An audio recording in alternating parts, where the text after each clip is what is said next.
Welcome to our podcasts, Wise Black Nanas, Life Coaching Between the Dash. Hey, what do you do when it feels like life has thrown you a few too many challenges, knocked you down, in the bed, hard to talk about even with your best friend challenges, and it feels like the challenges are winning? Wouldn't it be nice to hear from your Nana? Or a stand-in Wise Black Nana? Well, they are Wise Black Nanas, Sharla Walker, PhD, and Joanne Early, MS, two mature women with over 70 plus years of combined coaching and mentoring, professional human resources, and business experience. The wonderful news is, these Wise Black Nanas are still living and learning about this amazing life, about resilience and grit, gratitude and appreciation, and the extraordinary power of love and friendships, being positive and supportive, and learning from others. Welcome to Wise Black Nanas. Let's listen in. Hi, this is Dr. Sharla Walker, PhD, and we have an exciting episode for you. We're going to be talking about where are the good people. Hello, I'm Joanne, co-host of Wise Black Nanas, and again, I want to thank you for listening in. You guys know by now that we talk about lived experience, and usually it's our lived experience that Dr. Sharla and I talk about. Today's episode, though, we are introducing you to a good person, a really good person, and he is Master Gunnery Sergeant Art Seward, United States Marine Corps, retired. And he just happens to be my big brother. This is the second of a series that we started a while ago. Our first guest, if you remember, is Dr. Francis Robinson. And if you didn't have an opportunity to tune into that episode, please go back and check that out. We think you'll be inspired. So why are we looking for really good people? Well, there's so much going on in the world today. We don't even want to go that way and even talk about it. Many times we're just not sure who to listen to, who to pay attention to, and we just get so turned up with just things that, we cannot do a whole lot about. But there's a lot of things we can do. And there's a lot of really good people that's still doing really good work. And we just thought we'd search out a few of them and share their life stories with you. Because we're all hungry for calm. We're all looking for support and guidance, whether we admit it or not. So we're just using our very small platform to introduce you to some really, really good people who are doing good deeds, past and present, who are giving of themselves every day, whether it's large or small. They're helping families and friends. They're supporting each other in small, meaningful ways. And a lot of these folk are bringing their own chairs when they do not have a seat at the table. So just who is our guest? Well, he's an everyday guy. And as I said earlier, he's here and he's going to be sharing some of his lived experience with you. I'm hoping that we're going to hear from him. What kept him going and what keeps him going today and now? He was primarily raised and influenced by a very demanding grandmother who preached that hard work solves any problem. He's known for cutting the lawn for all of his neighbors. Oh my gosh, he goes fishing and then comes back and gives all the fish away to the neighbors. He tried hard to teach his sister how to fish. That would be me. But that did not happen. I still cannot toss out a fishing rod with all of his expert help. He, it's true. He's the rock of our family and a rock to many that's not our immediate family. He is the go-to person. You go to his house, you're always welcome. You always know you're gonna get a good meal. Oh, yeah. Might be something fried, but you know you're gonna get a good meal, and that you're gonna have the comfort of sitting out in his swing on the back porch. He's the kind of guy that goes to church early to help the elderly and mobility impaired into the sanctuary, especially when it's raining or sunny, to help them navigate the steps. He's an example to men and boys of a really good man. He's the husband a lot of us wish we had. He shows young men, older men, whoever. He really shows them how to treat your wife and all women with courtesy and respect. Now, he is an excellent cook of Southern cuisine, especially known for his trash pots, his shrimp boils, and like I said earlier, anything fried. He is a bit salty at times. I think that's that Marine Corps background. He is a creator of a few choice phrases, some of which I cannot repeat on this program. One we all love in the family, though, is he is famously known to say a slogan when something has been royally messed up or mismanaged or just rigged to fail. He is known for saying, "What kind of blank, blank, blank, blank is this?" In fact, one of his platoon troops awarded him an award with that saying, with that message on the plaque. He is the most humble person you will ever meet. He's my big brother. Welcome to Wise Black Nanas, bro. Okay, so you've heard my introduction of you. Now we want to hear directly from you. Tell us some about your lived experience. In other words, some of the stories that those of us in the family have heard for many years. In other words, hey, just how'd you get here? Okay, many years is a long time, but in any event, I would probably say, and truly, I don't like patting myself on the back because I don't think patting yourself on the back always gets you the kind of hoopla that you're really looking for. But you know, as I indicated before, I think that my lifestyle started with emulating some of the stuff that my grandmother taught me. Okay. And she was from old school and she believed in doing things the right way and not taking shortcuts and stuff like that. So um, when I was in the 10th grade, I think it was, I decided to move away from my grandmother's thumbs down to Tampa to complete high school, which I did. And it was one afternoon after I had gotten off from work that I went home and discovered that I had gotten a long letter from Uncle Sam indicating that they wanted me to join them in a conference. Well, to make a long story short, their conference was I was being drafted. And what they were looking for were people to fill the billets for Vietnam, basically. So I didn't want anything to do with that because, as you know, our older brother was in Vietnam already, and we didn't get anything but bad comments from him about what was going on over there. So that really wasn't a part of one of the things I wanted to do. But anyway, I did in fact take the letter, went down to the recruiting office in Tampa, and I went through a series of games down there. They were trying to because the average person who gets a draft notice is that it's an army thing. You're going in the army and you're gonna fight in the army. I didn't want to do that because my older brother was already in the army. He was in Vietnam, so I figured out that's something I just didn't want to do.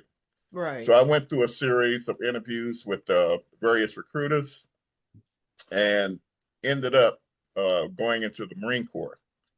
That was it was a joyous and glorious thing at that time because I thought, it was really nice to be a Marine until I actually went into recruit training in Paris Island, South Carolina, and discovered that it was horrible.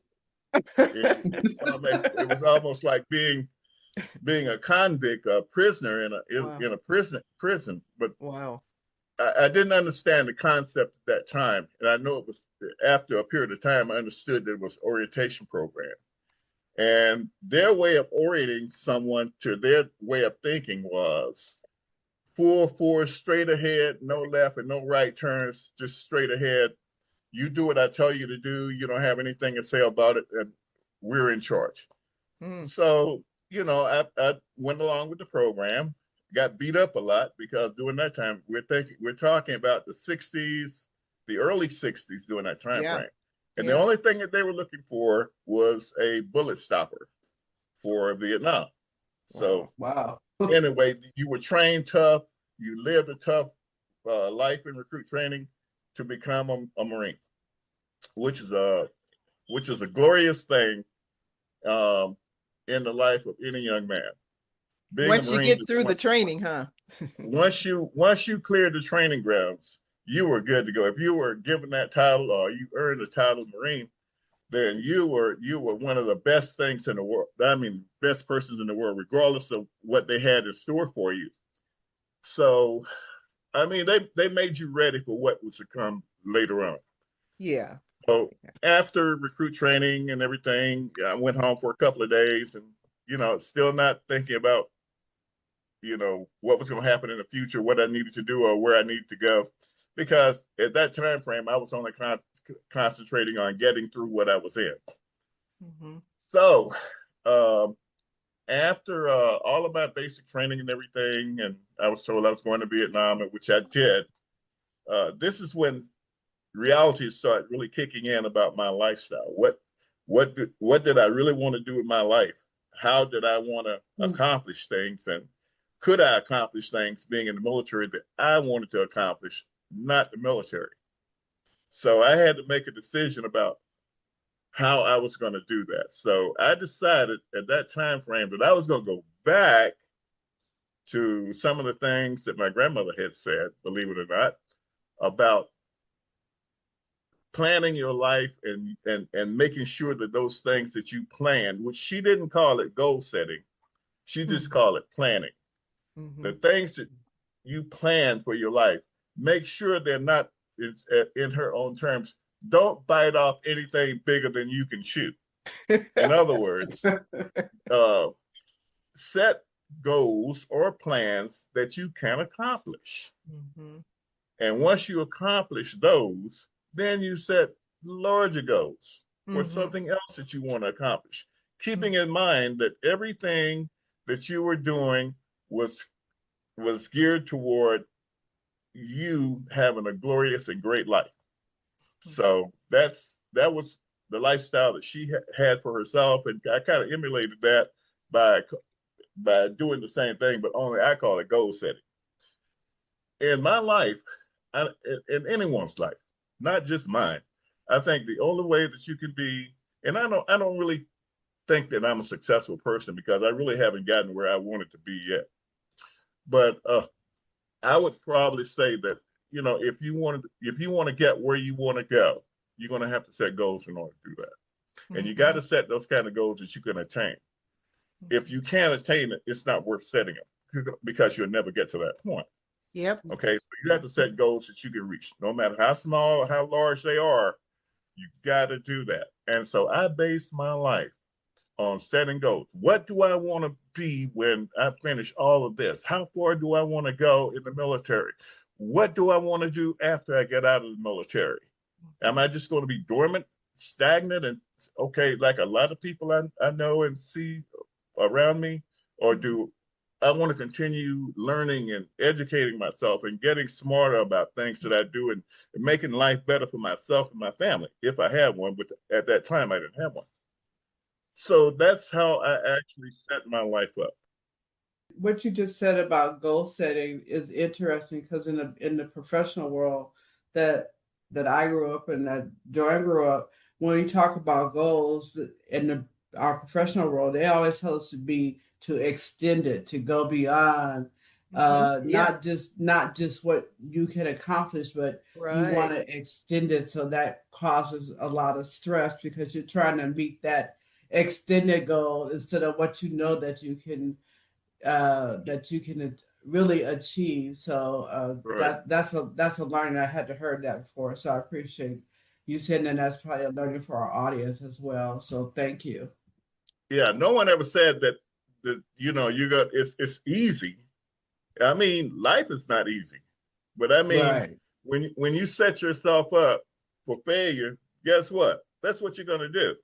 You're gonna fail. So when you're setting goals, set goals that you can actually attain, reach. Right. Okay.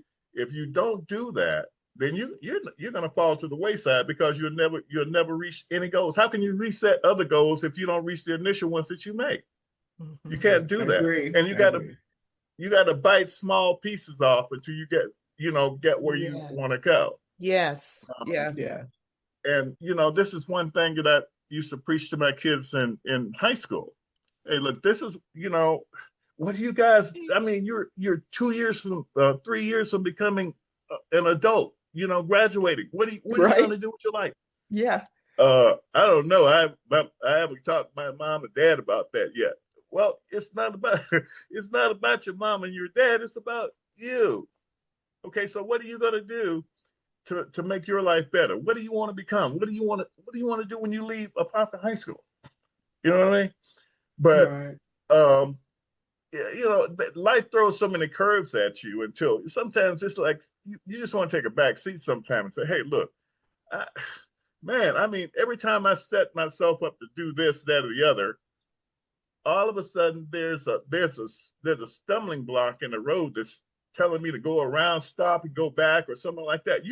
You have to learn how to get around stumbling blocks. Yeah. If there's something in the road, you got to learn how to move to the right or to the left side of it to stay on the path that you might have to get off that road for a little bit and get back on a little bit later on.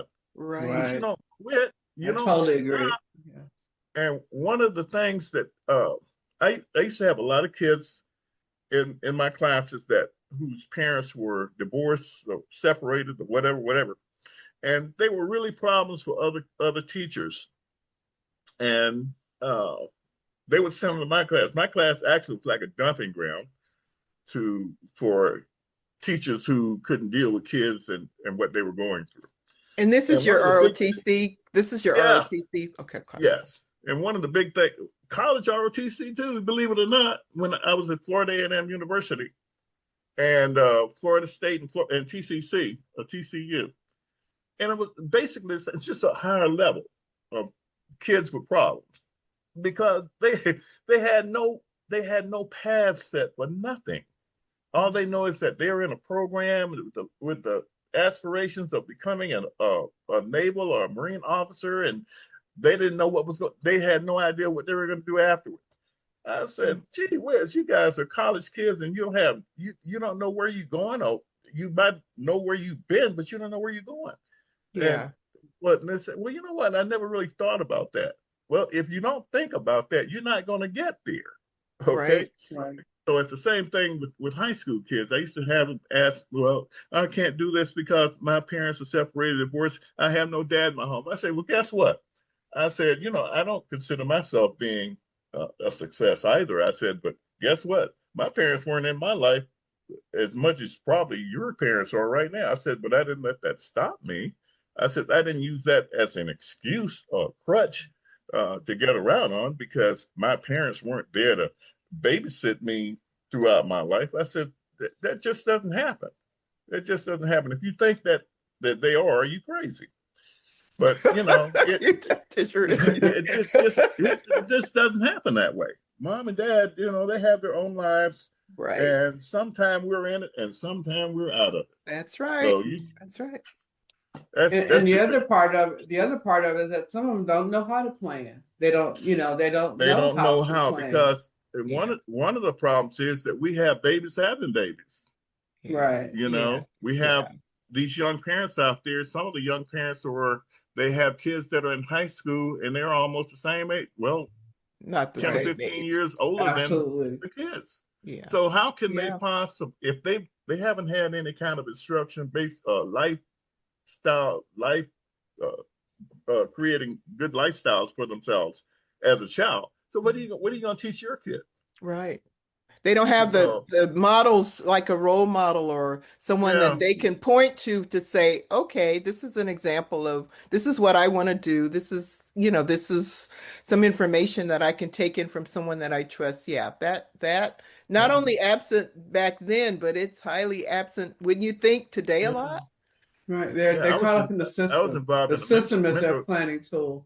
I was involved in a mentorship program at our school. These people had I think they just had a bunch of kids for the money. They weren't their kids. They adopted them into the home Yeah. to take care of them because they were either in foster care or whatever. Right. But this one family had something like 16 kids. Oh my God. 16, Gosh. 16 kids. They had 3 washers and dryers on their porch. Okay. Wow. One one of the parents, surrogate parents, was a school teacher. And another parent, all she did was stay at home and did childcare all day long. And so those Wow. kids were eligible for mentorship programs. Hmm. So I had this one kid named George uh, You don't have to say the that I last name. mentored. You remember George? Okay. I think I remember Anyway, meeting him. George was a kid that I mentored, Okay. and I used to pick him up like twice a week. We go to like ball games, movies, and stuff like that. But Right. that was it. Most of it was talk. Most of it was showing him how to get ahead, showing him how to be a man. Okay, Right. even though he was in high school, I was showing him how to be a man, a young man. Yes. Okay, respect for people that are older than you are. Respect for your family, even though you may not know who they are. I mean, they brought you here, so you got to respect them. I mean, that's all there is to it. There are a lot of people that don't know who their parents are, Yeah. but you don't disrespect them because you don't know who they are. They were, at least they brought you into this world, regardless of what the situation is now. But Right. anyway, George uh, graduated from high school, and I didn't think I'd hear anything else from him.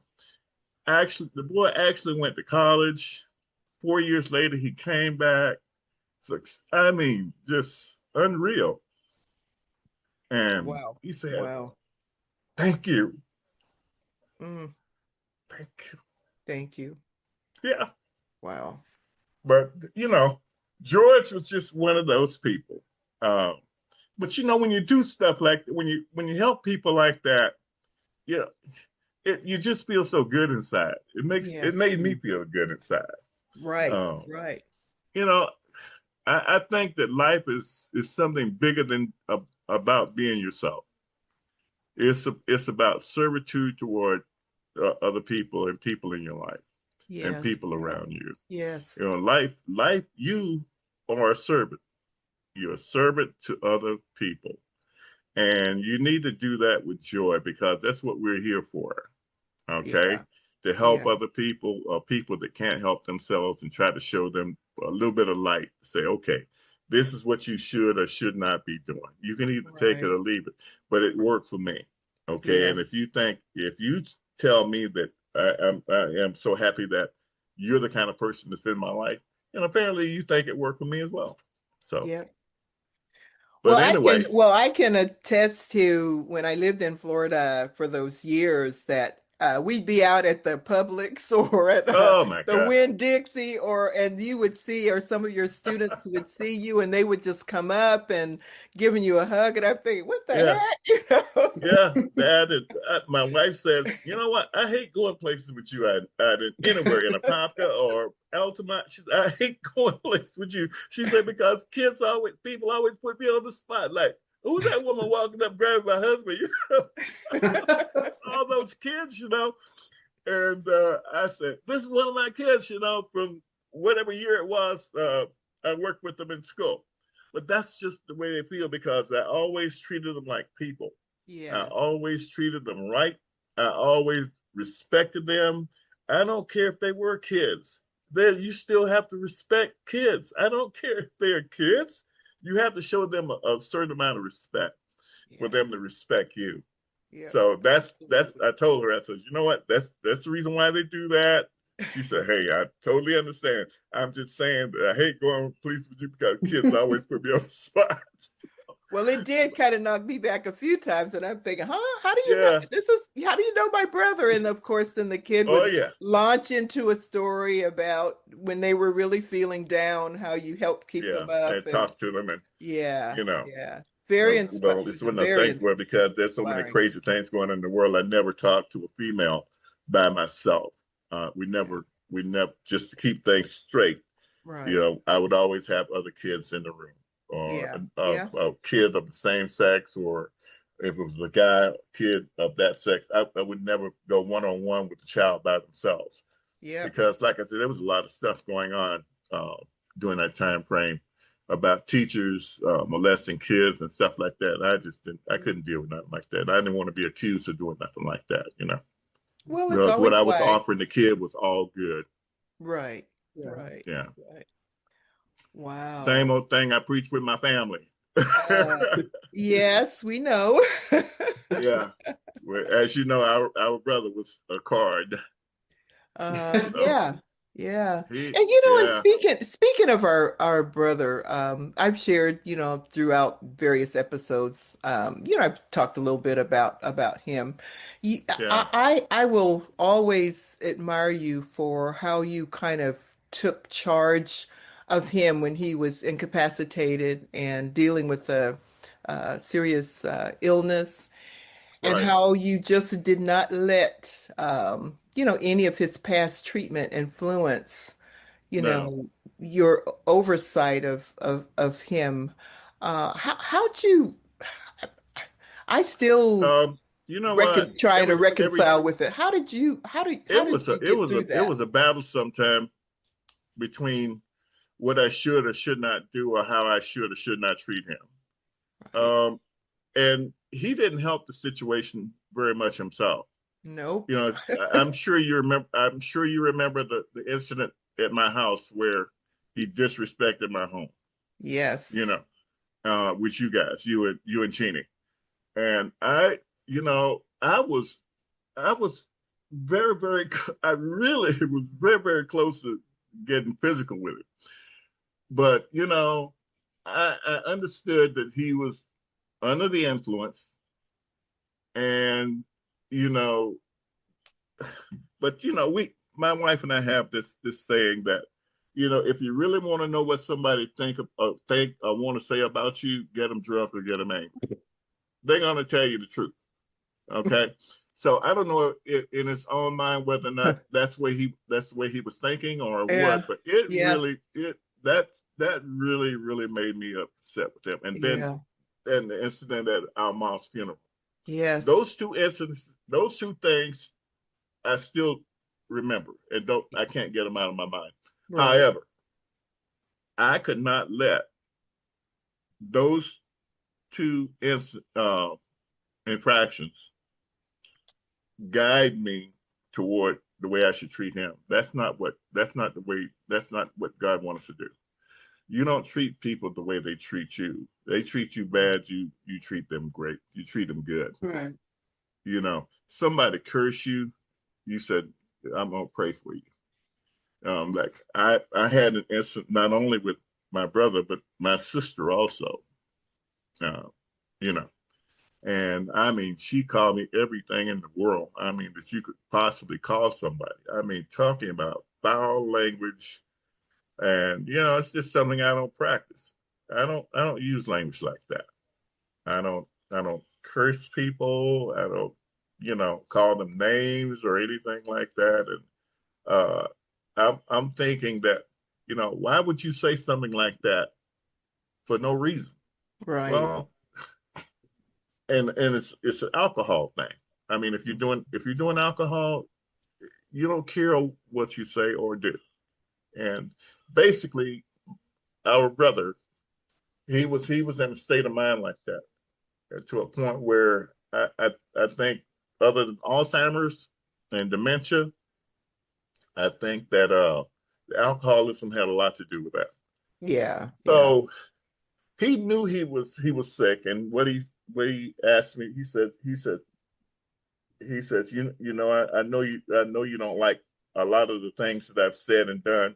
Now, this is him telling me this. I know you don't like a lot of the things that I've said and I've done. He said, but I'm going to ask you something. He says, and I want you to be truthful with me. I said, okay, what is it? He said, would you? He said, would you please take care of me, make sure I'm okay? Hmm. I Wow. said, "What? What are you talking about?" He said, "I just need to know that there's somebody that's gonna look out for me." I Uh, said, Wow. "Yeah, I got you back." I said, "I'm your brother." I said, regardless of what you've done to me or anybody in your family, I said, I got your back. You don't have to worry about that. And so when, the onset of him with the Alzheimer's, and stuff, I knew something was going on because he and his girlfriend were here. They had come down for some occasion, I don't know, but anyway, they were here, and he got up like 3 o'clock in the morning, and he came to my wife and I room door, and he was knocking on the door. I said, "What in the world is this?" Right. So I got up, and he said that there was somebody in the house walking around with the gun. So I said, I don't believe that because number one, before my wife and I go to sleep, we set the alarm in the house. Anybody Right. messing with a door, or window, or whatever, well, you're gonna know it. The Right. alarm's gonna go off. So I Mm-hmm. knew it wasn't true, but that I really didn't know he was that bad off. So I had the only way to convince him that there was nothing in the home was to get up, walk through the house, check all the closets, look under all the beds and everything, and prove to him that it's nothing there. So I kind of feel he was embarrassed about that. So he just said, I just want you, I want to be assured that I know that you're going to take care of me. So I said, okay, yeah, and I did. I made that promise to him, and I, I didn't have to swear by it, but I knew that I was going to do that because again, he's my brother. I don't care what people do to you. Like I said, you don't treat people the way that they treat you. So I get that. yeah, when it came down to it, I mean, the way he was being treated in Georgia, he has a nursing home in Georgia. It was horrible. It was horrible. $6,000 a month. It Oh, was horrible. It was pretty I mean, bad. Yeah, it was pretty oh my bad. his, goodness. you know, his they didn't do anything. His appearance. He needed. I set up a haircut account for him and a grooming account for him. $500 a month for just for grooming. Not to mention the other 6,000 was for the stay there at the nursing home. I went down there. What really tore the threads on this was I went down once. I used to slip up on them. They didn't know when I was coming down there. I just showed up. And I went down and I said, I need to see my brother. And so they said, well, he's kind of incapacitated right now because he's doing this. I said, I said, I need to see my brother. Okay. So they finally let me see him. And he was in this room. He was like something wow, just unreal. I mean, he didn't know who I was. There was dirt all over the floor. His Oh my nails were goodness. untrimmed. He couldn't even put his shoes on because his toenails were so long. They actually pushed the front of the shoe in the rear part of the shoe. He couldn't get his foot in the rear part of the shoe. I said, no, this is not going to happen. This is not going to happen. So I got in touch with his son finally. Um, by the way, it took a while to get them back together. He and his daughter and his son. They hadn't Yeah, they hadn't been together, I guess, in about 15 years. right. And one of the things, after years of trying to get those guys back together, he and his kids, where they were talking and just talking to each other, it just took so much to get them doing that because of the hate and animosity that they had with him Yeah. because of the way that he treated them when they were little small kids. Like I said, my brother was a horrible person in a lot of people's lives. Yes. And I just prayed. I said, before you close your eyes, I hope you ask God for forgiveness. I said, because Yeah. man, you have really been a bad person, you know. Mm. So again, I certainly hope that he did before he closed his eyes for the last time. But anyway, to make a long story short, we got him out of there, got him down into a VA nursing home in Mississippi where his son lives. And shortly thereafter, I guess about a year and a half after, which, he contracted COVID and they got him to the hospital and COVID went into various stages. It mutated and went into something else and Right. Yeah. it developed all kinds of problems. Next thing you know, I'm getting this call from the hospital indicating that they had him on a breathing machine and yada yada yada. And he had told me before, because I did in fact have a power of attorney on him, that he did not want to be kept alive through artificial means. So the doctors kept asking me, "What do you want to do? He's not eating either. So what do you want us to do? A feeding tube on him?" And I said, "Well, will that sustain his life?" They said, "Yeah, but again, that's keeping him alive on the artificial uh, means." Right, So right. Yeah. you're telling him if this is not what he wanted to do, and I said, "No, it's not what he wanted to do." So they said, "Well, okay, well, we'll go ahead and do the feeding tube," and all. They did the feeding tube on him, and of course, the feeding tube then past the point when it should have been taken out. Right. And so Yeah. he decided he was going to take it out himself, which he did. And so they just said, "Well, we're not going to put another one in." So I said, "Okay." So I got a call from them indicating that, he was on a breathing machine and they were going to take him off the breathing machine to see whether or not he was breathing on his own. If not, then. So they did. And then I got another call back about 20 minutes later indicating that he was not breathing in. Right. But Yeah. it was, that was one of the, yeah, not hardest things I think I had to do, but it was one of the things I really didn't want to do because I really didn't want to see him go, you Yeah. know. Yeah. Yeah. Even though he was a, He was a character. yeah, He was a yeah, character. He was a Yeah. but character. I get it. yeah, I totally get it. I have a brother like that, but I just yeah, say, I forgive you, and whatever you yeah, feel it. So, you know, go on about your life. That's all I can do. yeah, That's all I can do. yeah, That's all. yeah, Yeah, it's that the key takeaway I think that I get from watching you and certainly, and helping in whatever small ways I might have been able to help is that you did not let any past no, Right. experiences that, have been you, encountered you with can't do him. that. You kept talk about having a goal. You kept focused on what is it we need to do, what is the right thing to do, and you Right, ensured right. that, his It's like, you I know, think his he last left days here. were, yes, I think he yeah, left satisfied that, hey, look, yeah, I mean, everybody's doing whatever they can for me. yeah. So That someone yeah, was overseeing and, yeah. I had had somebody some I had somebody watching over watching me. over me and taking Absolutely. care of And he me until trusted I you. left here. He Yeah, trusted you. So, yeah, yeah, yeah, Absolutely. yeah. Yes. But Well, that that's was just an example. Uh, There's many. yeah. That's you got to be an unselfish person. That's all it is to it. I mean, along with goal setting and stuff like that, that's only part of it. You got to be unselfish as well. You got to care about people. Yeah. People are what's going to help you accomplish those things that you want to accomplish. Yep. I Uh, had some pretty nasty episodes in my life, with my past wife that I could have not gotten to the point where I retired from. I mean, it was just that bad.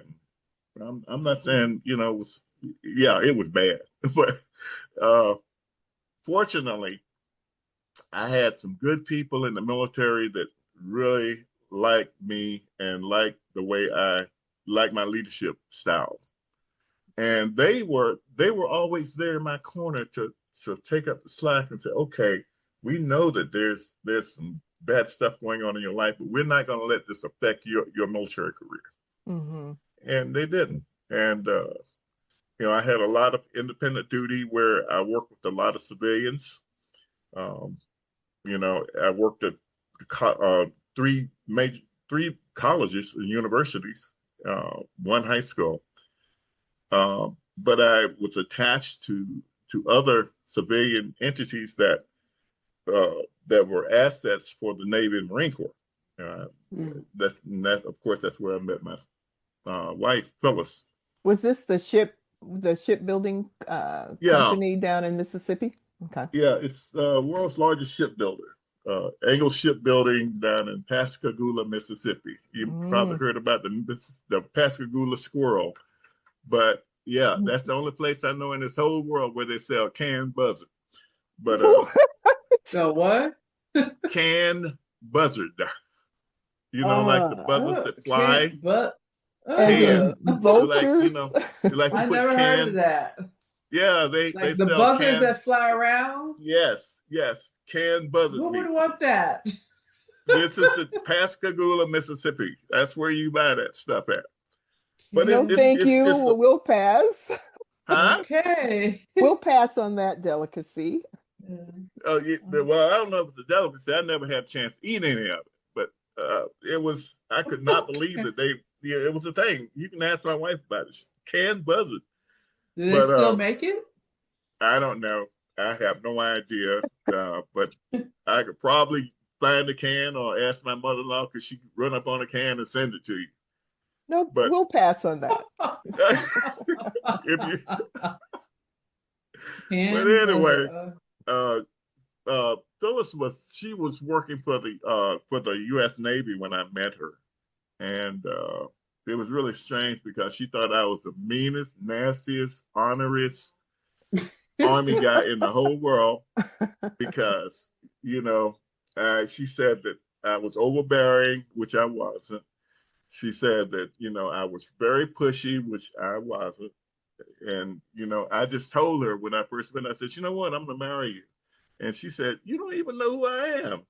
And I said, well, it really doesn't make a difference. I'm just telling you because you're everything that I've been looking for in a good person. I said everything I've heard about. She said, heard about me. She said, you don't even know me. But she don't know. See, I had spies on the other side that was telling me things, who this person was, where she lived, and yada yada yada. But anyway, we actually the first time I met her was in a meeting. I was trying to, we were doing a Christmas meeting. Now, I want you to think about one thing. Think about all of the controversy you hear about the great state of Mississippi, okay? And those southern states like that. Right. Black people were kind of quiet. But anyway, because I worked for the United States Marine Corps, and I was sent down there on a special project to build a ship for the Marine Corps and the Navy. Uh, I had a lot of pull. Okay, if I said something wasn't right and you didn't get it right, then I'm on the phone. I'm talking to somebody in Washington D.C. Okay, so that was the kind of relationship I had with the shipbuilder. I had an open door policy with the president of the shipbuilding company corporation, and what I said went. Because I had gone when I first got down there, I had gone to school for 3 months just to learn how to build ships. Compartmental drawings. I had learned lighting drawings, uh, everything from how to build a ship, anything from concrete ships all the way up to wooden ships. Wow. Okay, I had to learn all of that stuff, welding and everything. I mean, so 3 months of nothing but school before I even went into the shipyard to start working on LHD-1. So, but anyway, to make a long story short, Phyllis and I actually, the first time we saw each other was in a meeting that we both had gone to because nobody else didn't want to go. And they figured, hey, look, let's trap them and send them to this meeting. And the question was, where were they going to have the Christmas program that year? And of course, for the past 15 years, they had it at a place called the Knights of Columbus. Ah. Okay. Isn't that a white In a club? place Ah, in bingo. a white club? in a place that the majority of people of our color didn't frequent. So they never Oh, had nobody ever asked why. So everybody was going, okay, we're gonna do Christmas parade. I mean the Christmas party and yada yada yada here. I said, whoa, wait a minute. Yeah, who are you? I'm Master Sergeant Seaward. I work with Supervisor Shipbuilding, yada, yada, yada.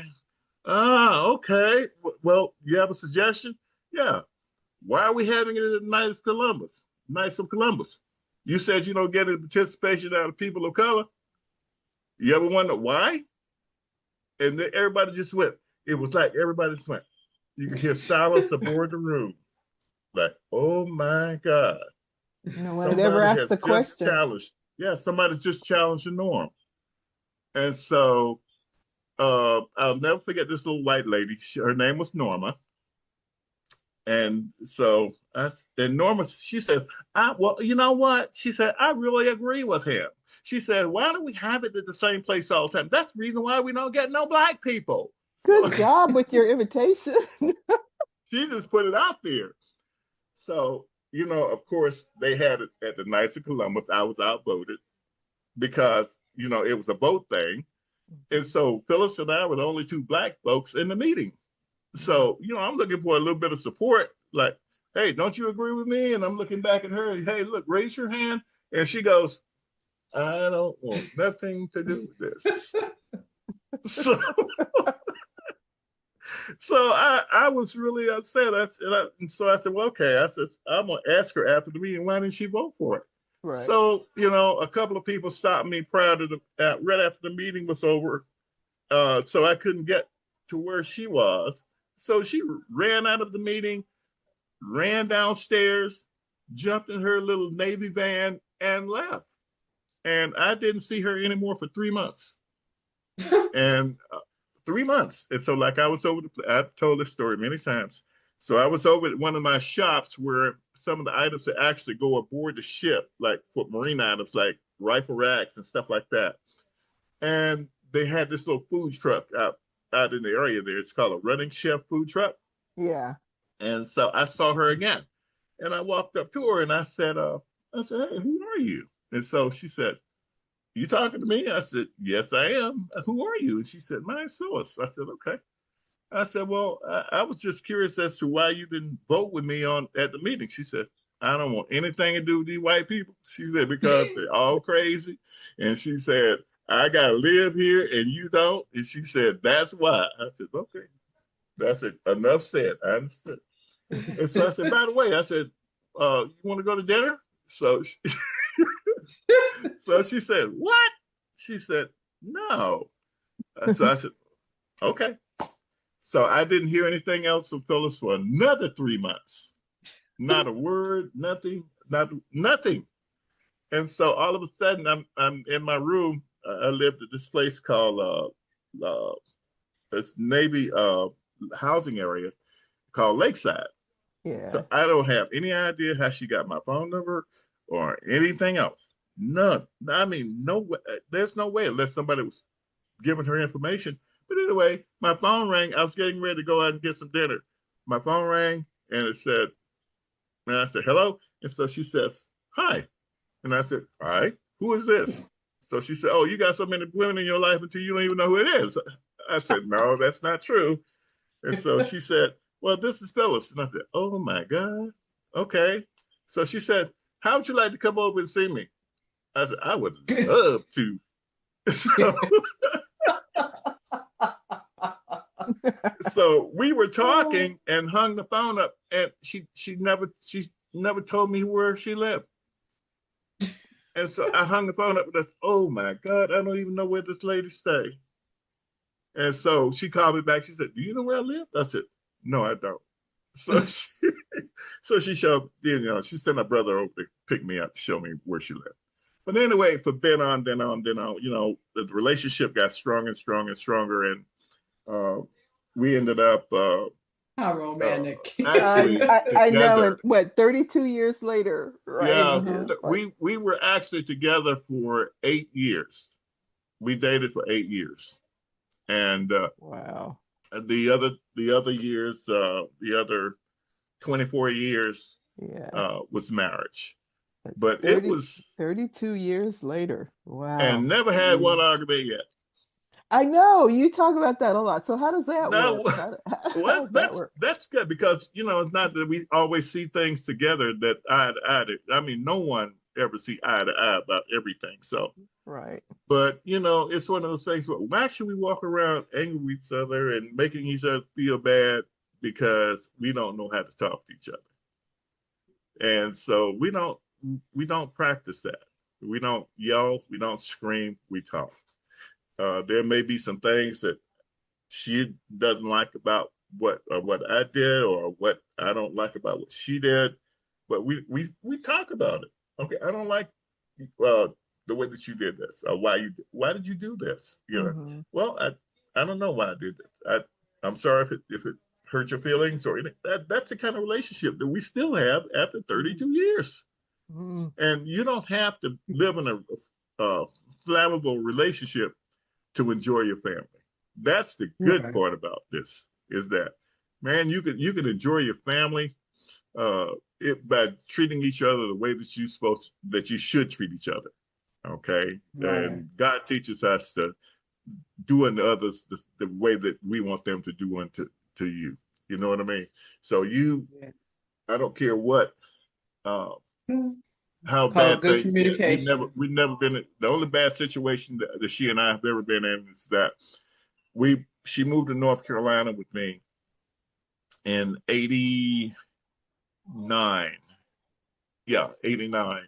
Hmm. Because well, '88 actually '88 because I left Pascagoula in '88 to go back to my new duty station at Camp Lejeune in '88, the latter part of '88. And so she accompanied me to Camp Lejeune to live. And 4 months later,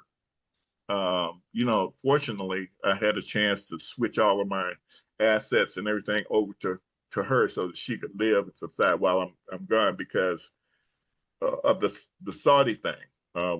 Saddam Hussein, the mass weapons of destruction, all that stuff. But uh, we were actually planning on going on a cruise prior to this happening.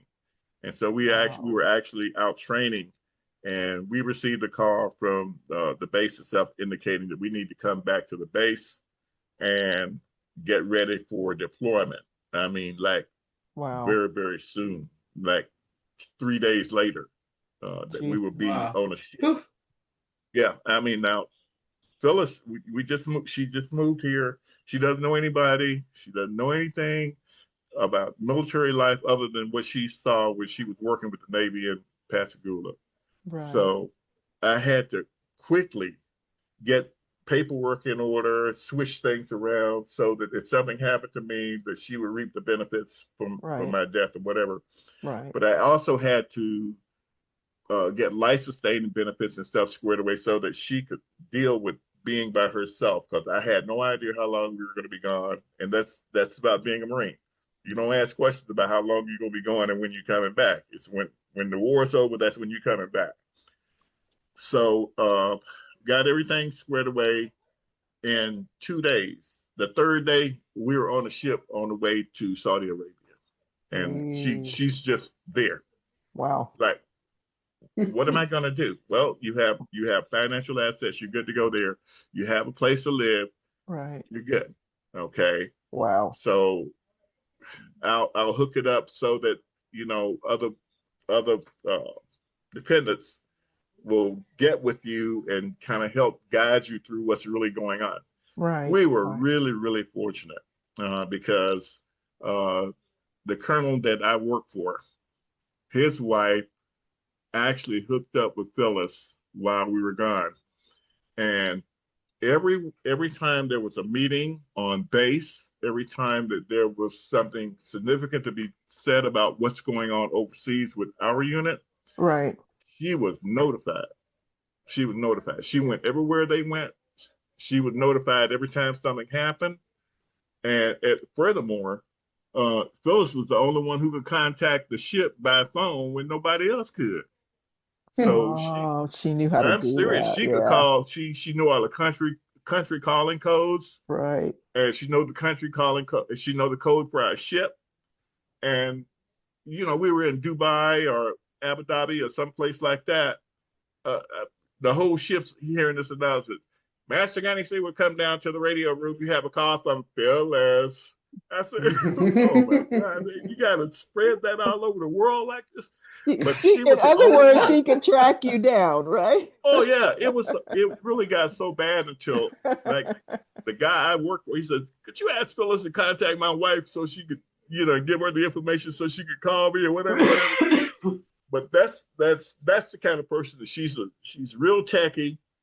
She knows how to get into places where it's hard for other people to get into to get information out of, especially electronics, technology, and all that stuff. She's really really good with that stuff. Yeah, yeah. But She helped she's a help. real good mom and she's a great wife and a good mom. Uh, her kids don't don't they don't fry onions with her. She does not play with them. Thank God everybody's grown and gone now, except she and I. But when they were growing up, she didn't play music for them, and she just told them, hey, look, uh, this is the guy that I've chosen to be a part of my life, and you could either like it or not like it, but that's the way it is. So you have a choice.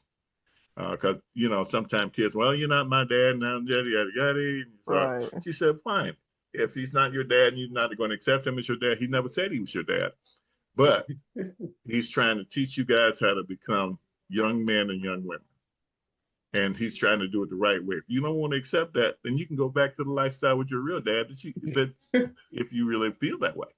And so all of us thought for a moment and said, I don't think so. So we ended up raising all of our kids. My kids were pretty well self-starters. Um, I never had a problem with them. They always were like self-starters. All you had to Yeah, do is show yeah, them which direction to go, and yeah. they headed off and went that way. Yep. Yeah. Yes, But indeed. anyway, 32 beautiful years. We'll be Great. Wonderful. 32 in September. Wow. Wow. Yeah. So, you have a lot of stories about your experience in the military. There's one particular one that, because you and I talk about spirituality and religion all the time. Mm-hmm. And so you relate a story of a kind of a well, you had many near-death experiences, during Yeah. your military career, but this one seems to resonate a lot because I think it was a turning point. Um, Yeah. Religious wise, yeah. Because, other than going to church, well, my grandma made us go to church. That church was not a voluntary thing that we did. I never did have religion was kind of in the background of my life. I never really had gotten into believing. I don't care how much you watch and hear. You, you got to really believe something in order to practice it. You got to really believe it. And prior to going to Vietnam, that's just wasn't a part of my life. And when I went to Vietnam for the first time, I had a near death experience uh, with not an IED, it was the booby trap mine that one of my guys was stepping on, and it was seven of us actually.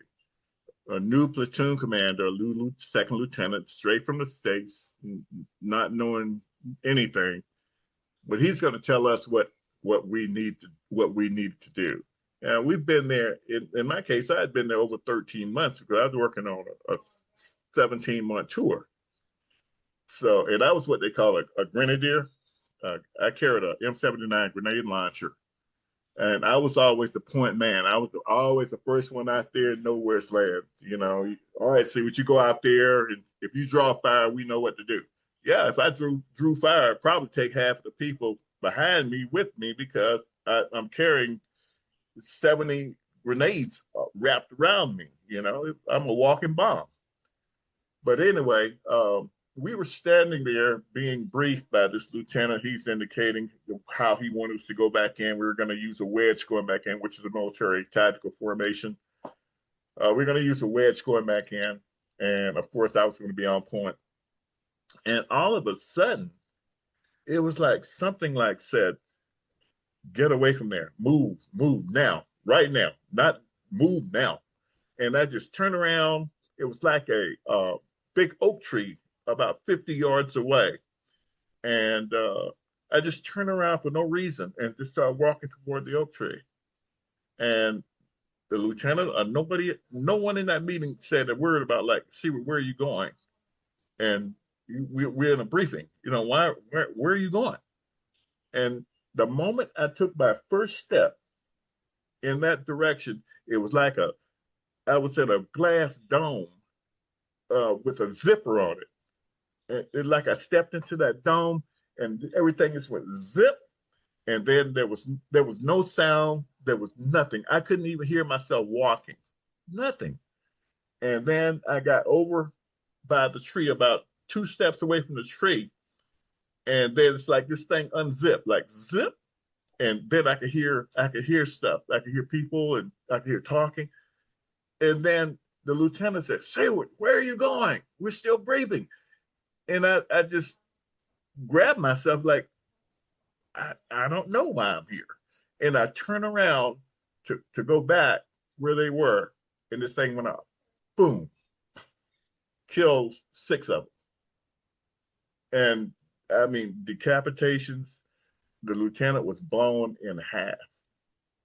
And the only thing I got out of it was I got a small piece of metal in my neck and concussion. It knocked me out. The blast itself, the concussion from the blast knocked me out. It scared me to death. Hmm. I could have been one of those people, you know, but something moved me. And till today, I listened for that voice again and again and again. I listened for the voice. I went to Lebanon. I was in Lebanon for 6 months, getting shot at, blowed up, bombed all the time. And I listened for that voice, and I never heard it. We had gone to Grenada, or to rescue the college kids in Grenada, shot at, mortared, bombed. That I'm listening for this voice to tell me what to do. Nothing. I said, gee, got out of Lebanon. I said, oh my God, what's next? So that's 4 wars right there, because I went back to Vietnam twice. So I'm walking around with a combat ribbon on with 4 stars, which at that time was for every armed conflict that you're in, you get a star on that combat action ribbon. So I said, man, I certainly hope God, don't you think I've gotten shot at enough by now? I said, I've been here for about 22, 23 years. And I said, Yeah. every time the Marine Corps get involved in something, I said, I end up being one of those lucky guys who are getting shot at. Hmm. So I said, well, maybe this is it. So like I said, in 1989, all of a sudden, I'm about to get shot at again in Saudi Arabia. So, I I formed an opinion that, you know what, I didn't do this on my own. God did this to me. He keeps me around for some reason, and Yeah. I I can't explain what the reason is. And all I do is the things that I think that He wants me to do, or be the kind of person that He wants me to be. But Right. it totally changed my life about belief in God and religion and all that, because I would not be here today if I had not done what the voice. I'm telling you, I know that there's something to it. I know that there is something bigger than we are. Yeah. Because I mean, if you ever get to a point where you can actually hear it speak to you. I know you hear people tell you like, "Oh yeah, God said." I'm telling you that it is for real. It's for real, and you got to believe it. You have to believe it in your heart and know that it's for real. If you don't Hmm. believe, there's something wrong. When Oh, something like that happened to you, and you have no other recourse except to do what it commands you to do, you know that it's real, because you're not doing it on your own. You're doing it because it's making you do it. hmm. So Wow. I believe Yeah, like I said, you and I have had many that's why spirited conversations. I don't go to church. I don't go to church every Sunday and every Wednesday just to give an offering to the church. I go because I believe and I want to hear. Mhm. Okay, and my wife is the same way. She really believes. You know. So we have God in our life, in our family. So thinking about um, just what's going on in the world today, just with so many people that just don't have direction, looking for something.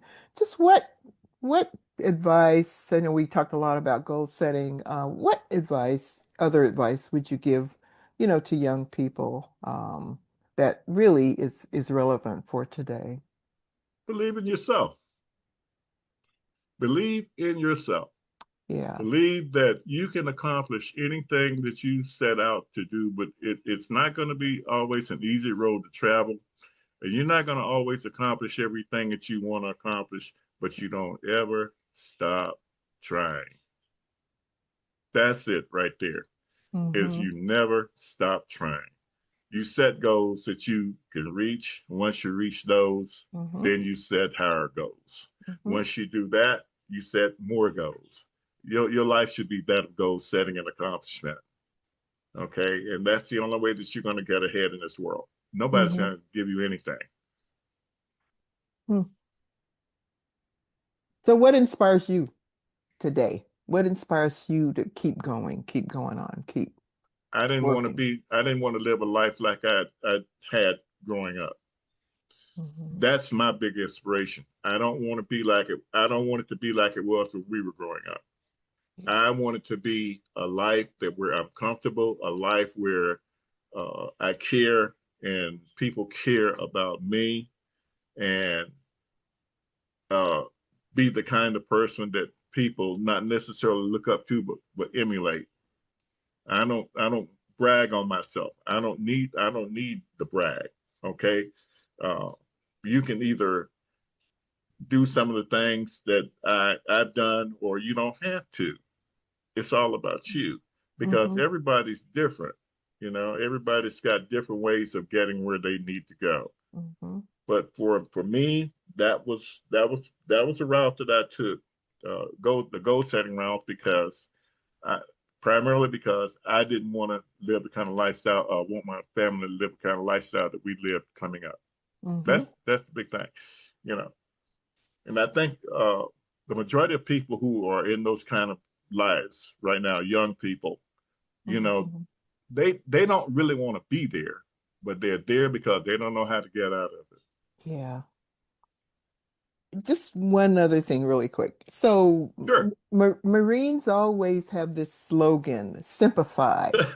And so, of course, me and my researching, I know that it kind of means always faithful.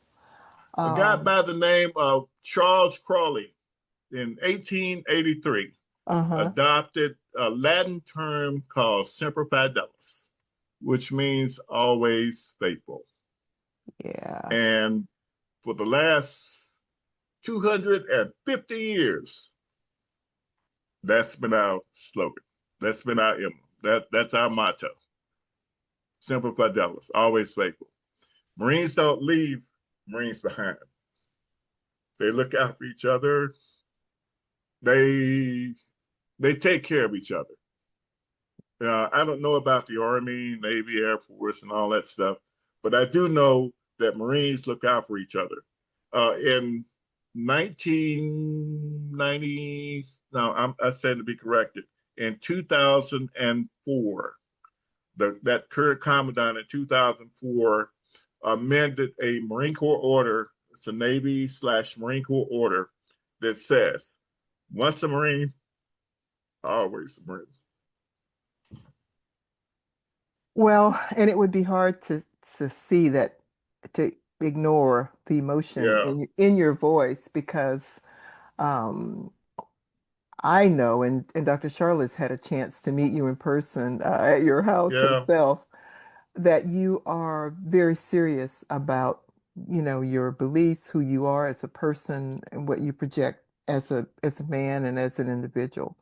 So yeah, it just feels like, it's always felt like to me that those are the principles that you live by. And I yeah. admire you so much, and I love you so much as a I sister. too. I've learned Well, I love so my much. family. I love my family. I love you guys. Me And, too. We you know, appreciate you taking the time to do this, and well, I it's not often you have you have a family that you can say, I love you guys. Um, thank Right. you. and I do. Uh, I mean, I know. we are so fortunate to have each other. We really Yes. are. Yes, Yeah. yes. And we should always do what we can to make each other's lives as easy as possible. Right. Uh, and like I said, I'm just so sorry that you guys had to experience some of the craziness that you went through with my brother. I, Yeah. I certainly hope that you forgave him for what he did, I did. because, Yes. like I said, I don't Yeah. know if it was illness that he was going through, the alcoholism that he was going through, or the lifestyle that he was leading. I don't know, but I certainly hope that you found it in your heart to forgive us. I Oh, absolutely have, and I did, and I have forgiven him. Yes. Yeah, Yes. I don't. I'm not going to ever hold a grudge, because I understand. I knew what he was going through. He has not always been that kind of person, Right. and that kind of monster came out of him when the latter part of his years, Yes. uh, due to different types of circumstances that he was involved in, either good ones or bad ones, but he was involved in it. And when you're like that and you're doing stuff like what he was doing, you tend to not have any feelings or care about anybody or anything. Right. And Right. it hurt so much for him to it did for him to just to do what he did, or to say what he said. Uh, mhm. I that's why I threw him out of my house. Yeah.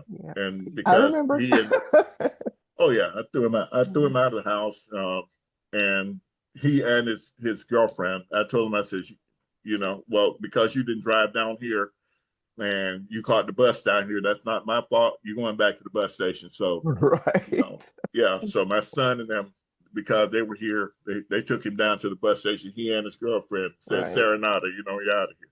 That's right. But I'm not gonna put up with that in my house. Right. It's my house. I don't have to accept that, and I'm not going to accept that.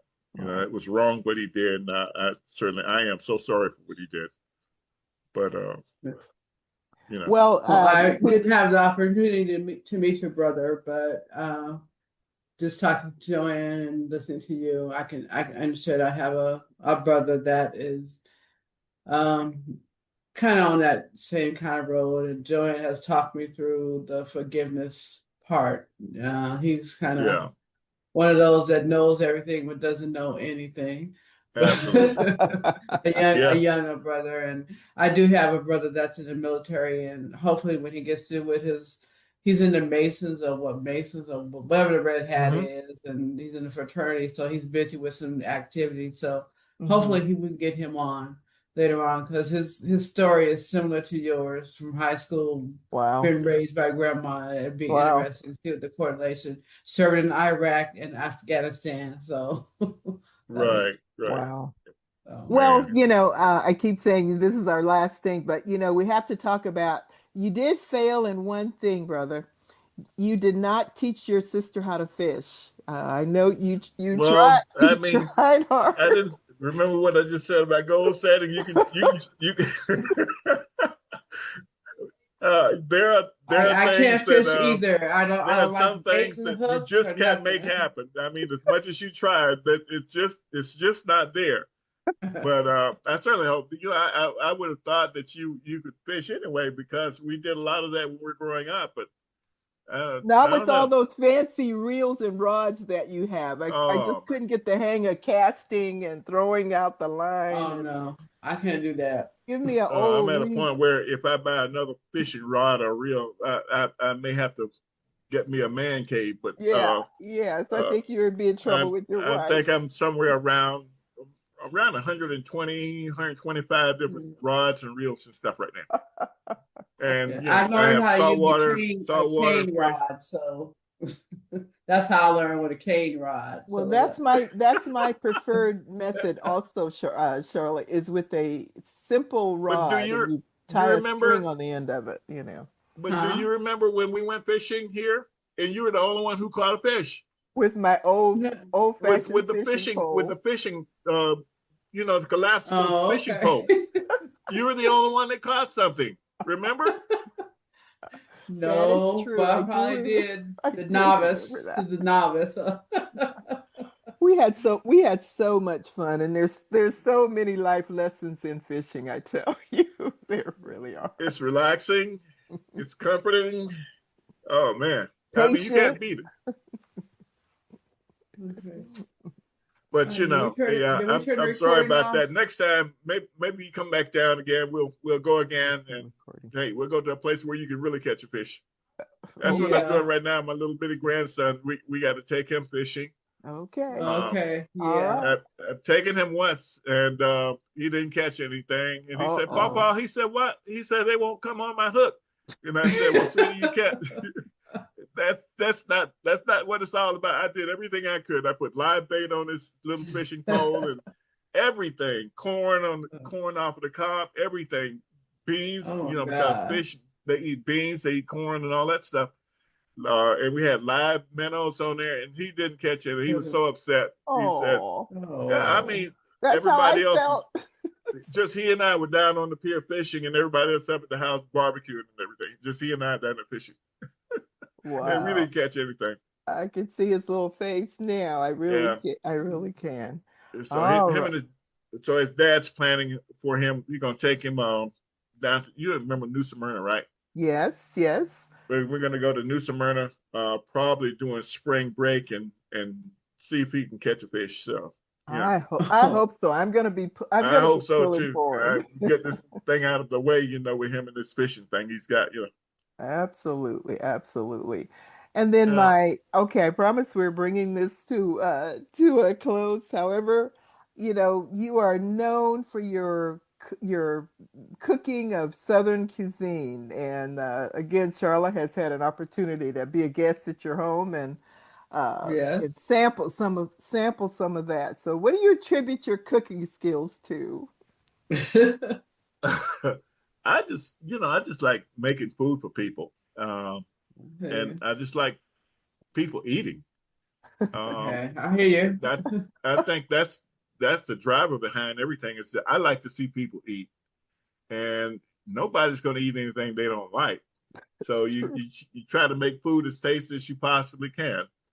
I've learned how to cook more Cajun foods now with my wife because she's real good at that stuff. You know, coming from Right, the area that she came from. right. Um, Mhm. uh, but I'm a down home Southern food making person. You know, the fried Yeah. chicken. You know, hey, Anything collard fried. greens. You name it, man. I mean, hey, we go for it. I Barbecue. hear you. Yeah, do barbecue ribs and smoked turkey on the grill. You know, stuff like that. Yeah. Yeah, everybody seemed to Um, like it. I haven't had too many complaints yet. If they did, they complained not here in front I of me. heard that. Can't They mess went home that and up. complained. But yeah, that's I've been doing that. As you know, Joe, I worked while I was in high school at a restaurant, Yes. and Mm. I learned how Okay. to. I worked with some chefs that Okay. really knew how to throw down, and they I taught kind of me got a this. lot of what I got they this didn't teach me passion for. everything they do, but they taught Yeah. a lot of stuff about what they do. Yeah. I got this passion for peach cobbler. I don't know where I shouldn't, but I've been trying to find the right recipe for peach cobbler. Well, peach So, cobbler. yeah. Oh, okay. That So, I that don't would do so be they in pastries have. Phyllis. or desserts. That would be in Phyllis's in That's a Phil thing there. right, You right. know, She's the sweets she does all the person. cakes and all that stuff. She got a cake called it's called a man pleaser, and it's Oh. made out of it's like a sheet. It's a sheet cake, Uh-huh. but it has coconut, pineapple, Oh. and Oh oh my god, yeah. Oh yeah. pecans Oh. Yes. Oh on my the top, and God. then a frosting on the top. You know, like a cool whip frosting. Oh my goodness, Well, that sounds it like a doesn't. real And plus, sleeper. that's but her best one is the strawberry delight. Oh yes. I remember it well. Oh my, she can hook up a strawberry delight in a minute. Oh, Yeah, but she's a pastry person. Her favorite kind of sweets that she make are pound cakes. So she likes pound oh, I cakes. love pound Wonderful cake. I pound really cakes. prefer without ices. So, Just Yeah, and plain pound cake. Yes. one of my teacher coworkers, we had had a luncheon, and everybody was bringing this item and that item, and so I brought a pound cake, and she had sliced it up like into about 25 pieces and whatever. And they tasted the pound cake, and before the luncheon was over, before the luncheon was even the middle of the luncheon, all the pound cake was gone. Oh. And so later on, my coworker said, "Artist, do you know who made that cake?" I said, "Yeah, my wife." And they said, "You think she would make me one all by myself?" And so I ended up, yeah, she did too. She made her a pound cake all by herself, and I took it to her. She just fell in love. She says, you have the sweetest wife in the whole world. I said, yeah, she all right. She all right. She all right. She Yeah. all right. But yeah, pound cakes are her specialty, but man, Strawberry Delight, she can go. And the Man Pleaser, she can go too. A honeymoon cake, I think is what she called. Hey, what kind of cake is that? Honeymoon cake? Very cool. It's honeymoon cake. I'm sorry. A honeymoon cake. I even like that. Honeymoon cake. Honeymoon cake. I even honeymoon like that. cake. I even like that. Is it honey? Like honey? No. That's honeymoon, the one with as if you're with the on pineapple and the pecans and the cream and all that stuff. Oh, it is. Oh God. It's really good. Yes. Yeah, I'm sure moist. it is. It's the kind you take a bite and you take a nap. Oh, that's the kind you eat with a spoon or a fork. It's really, really good. All right. Okay. All right. So again, can't say enough. Thank you for sharing bits of your life with us. And it was a pleasure being with you guys. Thank you for supporting our podcast. We appreciate that.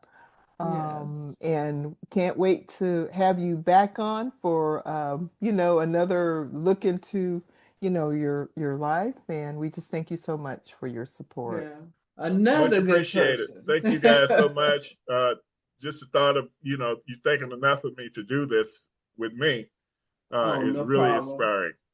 Really, really inspiring. Thank you so very much. All right. Very cool. See you later. Okay. Bye-bye, Sharla. All right. Bye-bye. All right, Joe. In closing, we appreciate our listening audience so much. We know that this recording is not for everyone, but we hope that it's for a lot of somebodies. Yeah, we hope that you've heard one thing that is new, reinforces, or inspires you to take some action. And the action item we're asking you to take from this episode is to set some goals. Show patience, stay with it, because sometimes, as Art indicated, sometimes things don't always work out the first time. And Wise Black Nanas reminds us all to be grateful for all that we have and all that we've achieved, what you can do instead of what you don't have and what you have not done. Just consider how really good our life is already. Be grateful and be grateful for every aspect of it. So especially let's be grateful to those ancestors and those that came before us and paved the way for us. So we want to appreciate and keep recognizing really good people who are quietly making a difference in many lives in our communities and beyond. And again, we want to thank our guest, Master Gunnery Sergeant Art Seward. Our Nanaism for this episode is from General Douglas MacArthur, who was U.S. Army World War II fame, 5-star general, and his quote is, "The best luck of all is the luck you make for yourself." So again, we want to thank you for tuning in. Check out. Thank you for tuning in. We appreciate it. Yeah. Check us out on the YouTube channel. Go to our website. Catch up on any past episodes. Don't forget to subscribe. And you can also make donations through our website. Thank you. Thank you very much. We appreciate you. Thank you for tuning into our podcast, Wise Black Nanas. New programs of Wise Black Nanas are on the 1st and 15th of each month. Listen in as you learn more about Wise Black Nanas, Dr. Sharla Walker and Joanne Early. They are everyday nanas. They are not famous, not celebrities or rich, well, rich in life and its experiences. We want you to come back. Tell your friends.